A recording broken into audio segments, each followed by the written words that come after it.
Nous devons accomplir l'œuvre que Dieu nous donne à faire. Soumettez-vous entièrement à la volonté de Dieu. Vous savez quelle est sa volonté. Mais toutefois, vous êtes loin de la connaître entièrement. Dites dès aujourd'hui à Dieu, par ta grâce, je désire faire ta volonté en toutes choses, chaque jour, à chaque instant. Que toutes mes paroles soient à ta gloire, que tous mes sentiments soient pour ta gloire. Qu'il n'y ait ni affection, ni haine dans mon cœur, qui ne soit pour ta gloire et en accord avec ta sainte volonté. On me dira, croyez-vous que ce soit possible? Je vous répondrai, qu'est-ce que Dieu vous a promis? Dieu n'a-t-il pas la puissance de remplir de son esprit celui qui se livre entièrement à lui? Dieu attend pour vous bénir en abondance. Depuis que le monde existe, jamais l'oreille n'a entendu ni l'œil n'a vu ce que Dieu a préparé d'avance pour ceux qui s'attendent à lui. Dieu a préparé pour vous des choses dont on n'a jamais entendu parler, des bénédictions plus merveilleuses que tout ce qu'on pourrait imaginer, plus puissantes que tout ce qu'on pourrait concevoir. Ce sont des bénédictions divines. Oui, venez à Dieu aujourd'hui et dites, je me donne entièrement à Dieu pour faire sa volonté. C'est Dieu qui vous rendra capable d'être fidèle.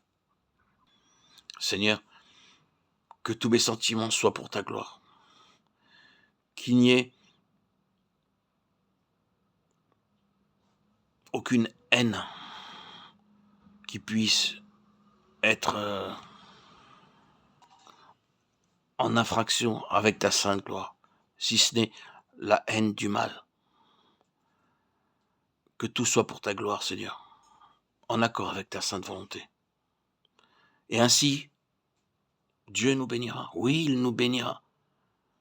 Vous avez prié pour obtenir la bénédiction, mais rappelez-vous que pour l'obtenir, il faut être entièrement consacré. Que se passe-t-il quand la maîtresse de maison sert le thé à ses invités? Pourquoi verse-t-elle le thé dans les tasses?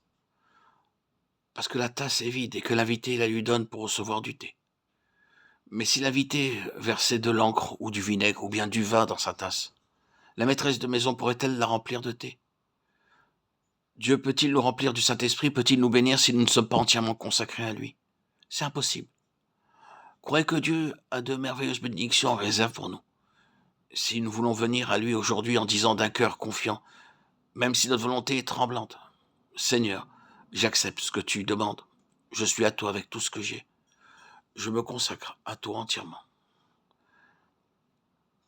Vous n'éprouverez peut-être pas un sentiment de délivrance aussi fort et aussi net que vous aimeriez éprouver. Mais humiliez-vous devant Dieu et reconnaissez que vous avez attristé le Saint-Esprit par votre volonté propre, votre confiance en vous-même et vos propres efforts.